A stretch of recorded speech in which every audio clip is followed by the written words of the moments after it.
চন্দ্রনাথ সিনহা তিনি আদালত ইতিমধ্যেই এসেছেন এবং নিয়োগ দুর্নীতি মামলায় আর্থিক দুর্নীতির অভিযোগে তার বিরুদ্ধে চার্জশিট তাতে নাম রয়েছে ইডির তরফ থেকে এই চার্জশিট। অভিরূপা হাজরা আমাদের প্রতিনিধি রয়েছেন টেলিফোনে। অভিরূপা, জানবো তোমার কাছ থেকে, অন্তর্বর্তী জামিনে রয়েছেন চন্দ্রনাথ সিনহা, কি হতে পারে, কি মনে হচ্ছে, কি জানতে পারছো? চন্দ্রনাথ সিনহা তিনি নিয়োগ দুর্নীতি মামলায় অন্যতম আর্থিক দুর্নীতি অভিযুক্ত হিসেবে চিহ্নিত হয়েছেন। চার্জশিটে তার নাম এসেছে, সেই কারণেই তিনি আগাম জামিনের আবেদন করেছিলেন। সেই আগাম জামিনের আবেদন আপাতত মঞ্জুর হয়েছিল এবং তারপরে আজকে সেই মামলার শুনানি রয়েছে। ইডি বারবার দাবি রয়েছে একাধিক জায়গায় তার ব্যাংক দুর্নীতি রয়েছে, ব্যাংকের টাকার সঙ্গে তার আর্থিক লেনদেনের টাকার কোনো মিল নেই, তার নামি বেনামি প্রচুর ব্যাংক রয়েছে এবং সেখানে টাকার যোগসাযোগ তার সঙ্গে রয়েছে ঠিকই, কিন্তু তিনি সাহায্য করছেন না, সেই কারণে তাকে হেফাজতে নেওয়ার প্রয়োজনীয়তা রয়েছে। তাছাড়াও প্রচুর টাকা এসআইপি যেগুলোর কোনো হিসেব নেই, সেগুলোর হিসেব হওয়ার জন্যই চন্দ্রনাথকে হেফাজতে নেওয়ার প্রয়োজনীয়তা রয়েছে। এসব নানান তথ্যাদি এবং চন্দ্রনাথের নির্দেশে অনেকের নিয়োগ হয়েছিল বলে মনে করছে ইডি, সেই কারণে তাদের সেই নিয়োগ করার পেছনে যে টাকা তিনি পেয়েছিলেন বা দেওয়া হয়েছিল সেগুলো কোন খাতে রাখা হয়েছে সেগুলো জানার জন্য তথ্যাদি প্রয়োজন রয়েছে, তাই হেফাজতে নেওয়ার প্রয়োজনীয়তা রয়েছে, এমনটাই ইডির তরফ থেকে আজকে জানানো হবে। এবং তার প্রেক্ষিতে এই অন্তর্বর্তী জামিন, চন্দ্রনাথের অন্তর্বর্তী জামিন আদতে বহাল থাকছে নাকি তাকে ইডি হেফাজতের নির্দেশ দেয় আদালত, সেটাই এখন দেখার বিষয়। অভিরূপা, চন্দ্রনাথ সিনহার বডি ল্যাঙ্গুয়েজ কিরকম দেখলে? বডি ল্যাঙ্গুয়েজ বলতে অন্যান্য দিন এর আগের শুনানিতেও তিনি আমাদের সাথে কথা বলেছিলেন, মুখোমুখি দাঁড়িয়ে সমস্ত প্রশ্নের উত্তর দিয়েছিলেন, কিন্তু আজকে একটু বেশি চুপচাপ ছিলেন। আলাদাভাবে এলেন, গাড়ি থেকে নামলেন, কোনো কথার উত্তর তিনি দেননি। বহুবার জিজ্ঞাসা করা হয়েছে কুন্তলের যে ডায়েরি তাতে তার নাম পাওয়া গিয়েছে কেন, সেখানে কি তার মানে তিনি দুর্নীতির সাথে যুক্ত? তাছাড়াও তিনি যে টাকা পেয়েছেন, তার যে আর্থিক যে খতিয়ান, সেই খতিয়ানের মধ্যে অবৈধ লেনদেন রয়েছে কিনা সেটা জিজ্ঞাসাবাদ করা হয়েছিল, তার উত্তরও তিনি দেননি। আরেকটুক্ষণের মধ্যেই এক্ষুনি তিনি এজলাসে ঢুকছেন এবং তার মামলার শুনানি শুরু হবে। ধন্যবাদ অভিরূপা। কথা বলছিলাম অভিরূপা হাজরা আমাদের সঙ্গে ছিলেন টেলিফোনে। চন্দ্রনাথের জেল না জামিন, অবশ্যই নজর থাকবে সেদিকে।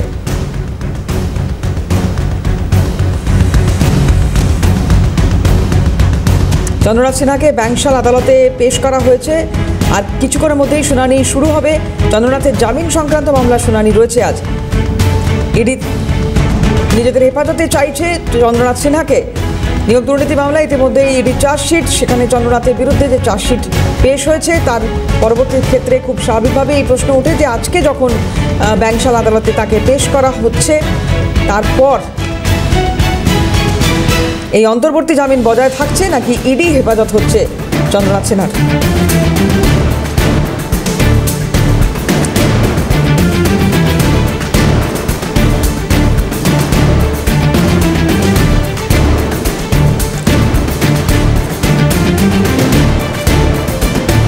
চন্দ্রনাথ সিনহার জেল না জামিন স্পষ্ট হয়ে যাবে কিছুক্ষণের মধ্যেই।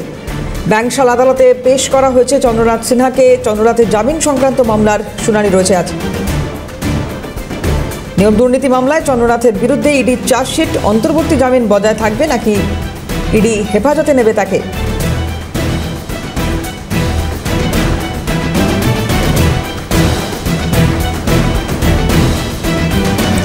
চন্দ্রনাথ সিনহার জেল না জামিন, নজর থাকবে সেদিকে।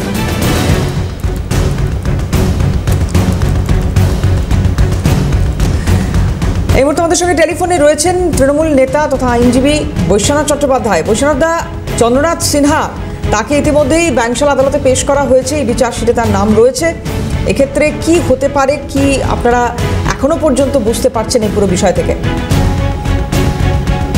মামলা নিয়ে তো ভবিষ্যৎবাণী করা যায় না, মামলা নিয়ে ভবিষ্যৎবাণী করা তো অসম্ভব। আমি যেহেতু ওকালতি করি, এটা কোনো আমরা আগে থেকে কিছু বলতে পারি না। তবে এইটুকু আমি যেটুকু বুঝি এতদিন ওকালতি করে, যে কোনো মামলায় যদি চার্জশিট হয়ে যায়, তারপর তদন্তের জন্য যে যার বিরুদ্ধে অভিযোগ তাকে সে ট্রায়াল শেষ করলে তদন্তের জন্য তাকে দরকার হয় না বসে কাটাতে। এইটুকু আমরা বেসিক এই পয়েন্টটা জানি। এবার বাকিটা তো কোর্ট বিবেচনা করবে, যা আছে যা বিচার ব্যবস্থা আছে বিচার ব্যবস্থায় ফেস করবে, সেটা যা আছে সেটা সত্যিতে যা আছে সেটা উঠে আসবে বিচার প্রক্রিয়ার মধ্যে দিয়ে।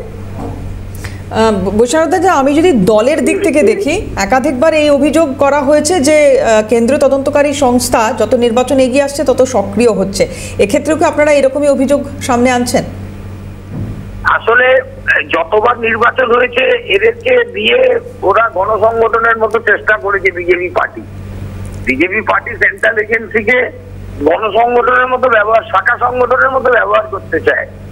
এটা তো ডেমোক্রেসিতে চলে না যে এজেন্সি ব্যবহার করে বিরোধী দলকে কবজায় আনবো, নিয়ে কারচুপি করবো, এইসব তো ওরা করতে চাইছে।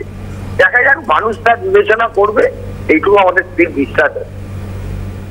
অনেক ধন্যবাদ বৈশানদা। বৈশানদ চট্টোপাধ্যায়, আইনজীবী, তৃণমূল নেতা, আমাদের সঙ্গে ছিলেন টেলিফোনে। সজল ঘোষ রয়েছেন, বিজেপি নেতা। সজলদা, যেটা দেখতে পাচ্ছি যে এক্ষেত্রে ইতিমধ্যেই চন্দ্রনাথ সিনহা তাকে আদালতে পেশ করা হয়েছে এবং ইডি খুব সম্ভবত তাকে হেফাজতে চাইবে। অন্তর্বর্তী জামিনে রয়েছেন চন্দ্রনাথ। কিভাবে দেখছেন এই বিষয়টিকে? কি আছে, আদালতের বিরুদ্ধে বিষয়। আমরা নিশ্চয়ই ভগবানের কাছে প্রার্থনা করবো যে পুজোর সময় দলে দলে মানুষ রাস্তাঘাটে বেরোবে, সেই সময় যদি একটা আধা চোরও কমে অন্তত, তাহলে মানুষের নিরাপত্তা একটু সুনিশ্চিত হয়। নয়তো আবার মানুষ এরপর ধরুন এরা চাকরি টাকরি বেঁচেছে, সেগুলো তো এখন আর নেই, মানুষের পকেট মেরে দেবে। তার থেকে যদি এটা না থাকে সমাজে এই পুজোর সময় অন্তত, সেটা আমরা একটু নিশ্চিন্তে ঘুরতে পারি আর কি। বউ মেয়ের হাত ধরে টানাটানি করবে, অন্তত সে থেকে খানিকটা একটা লোক কমেছে, এটাই নিশ্চিন্ত। আর ওই বৈশানদটার কথা শুনছিলাম, অবাক হয়ে শুনছিলাম। এই বৈশানদা একদিন ছাত্র আন্দোলন করতো, কত অধঃপতন না হলে এইরকম ভাবে চাটতে পারে এরা। বলছে সিবিআই এজেন্সির কাজ করছে। আমি ধরেই নিচ্ছি, আমি ওনার বিতর্কের মধ্যে আমি যাচ্ছিই না কথা, কিন্তু ওনার একবারে ভাবলেন না যে পুলিশ, রাজ্য পুলিশ, সিআইডি তারা বিরোধীদের সাথে কি ধরনের ব্যবহার করছে, তারা আবার দরজাটা কিভাবে ভাঙলো, আমাদের কর্মীদের কিভাবে হেনস্থা করছে, একটা আন্দোলনে গেলে কিভাবে মামলায় জড়ানো হচ্ছে। আমি সেই ব্যক্তি যে আমি ওই গত নবান্ন আন্দোলনে গিয়েছিলাম, আমার বিরুদ্ধে শ্লীলতাহানির মামলা দিয়েছে পুলিশ। তাও শ্লীলতাহানিটা পুলিশ একটা পুরুষের বিরুদ্ধে, মানে আমার চরিত্র নিয়ে কথা বলছিস তাও সহ্য করে দেবো, আমার রুচি নিয়েও কথা বলবে এরা। ওই সাথে জানে এগুলো, নির্লজ্জ জায়গায়, মানে বুড়ো বয়সের ভীমরতি সেই বয়সটা এখনো হয়নি।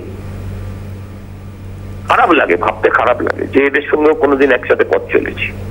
অনেক ধন্যবাদ সজলদা, অনেক ধন্যবাদ। সজল ঘোষ বিজেপি নেতা ছিলেন। কংগ্রেস মুখপাত্র সৌম্য আইচ রায় রয়েছেন আমাদের সঙ্গে টেলিফোনে। সৌম্যদা, অন্তর্বর্তী জামিন বজায় থাকবে নাকি ইডি হেফাজত চন্দ্রনাথ সিনহা, সেটা তো সময় বলবে। আপনারা কিভাবে দেখছেন এই বিষয়টিকে? দেখুন, আমি আপনার প্রশ্নটা না ভালো করে বুঝতে পারিনি, একটু কাইন্ডলি যদি বলেন। অন্তর্বর্তী জামিনে রয়েছেন চন্দ্রনাথ, কিন্তু ইডি তাকে নিজেদের হেফাজতে নেওয়ার জন্য আজকে আবেদন করবে। জেল না বেল সেটা সময়ের অপেক্ষা, কিন্তু আপনারা কিভাবে দেখছেন? দেখুন, আমরা সিবিআই আর ইডির এই সার্কাসটা দীর্ঘদিন ধরে দেখছি। এই ভোট বাউন্ড মানে স্টেটগুলোতে এগুলো একটু বেশি বাড়ায় আর কি। আমি আবারও বলছি যে সারা পশ্চিমবঙ্গে দুর্নীতি, লুটপাট, চুরি, জোচ্চুরি যাদের ধরার কথা ছিল, 420 যাদের ধরার কথা ছিল, তারা কিন্তু পশ্চিমবঙ্গে সার্কাস দেখিয়েছে একটার পর একটা। শ্রমিক বাবুরা তো বলেনি যে তৃণমূলের জন্ম হয়েছে ওনাদের হাত ধরে, ফলে কৃতজ্ঞতা স্বীকার কিনা বলতে পারবো না। তবে কোনো তদন্তই যে দিনের আলো দেখে না, সিবিআই ইডি ভোটের পরে বাক্স পাটরা গুটিয়ে আবার দিল্লি চলে যায়, কার নির্দেশে সেটা বলতে পারবে।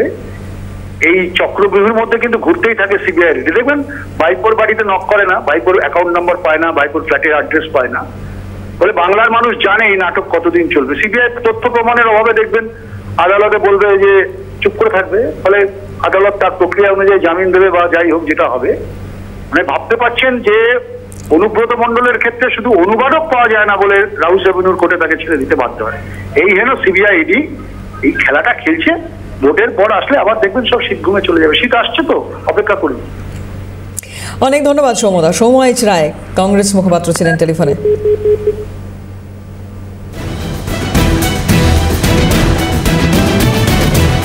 সিপিএম নেতা সুজন চক্রবর্তী রয়েছেন টেলিফোনে। সুজনদা, অন্তর্বর্তী জামিন বজায় থাকবে নাকি ইডি হেফাজত হবে চন্দ্রনাথ সিনহার, সেটা তো সময় বলবে, কিন্তু এই পুরো বিষয়টাকে কিভাবে দেখছেন?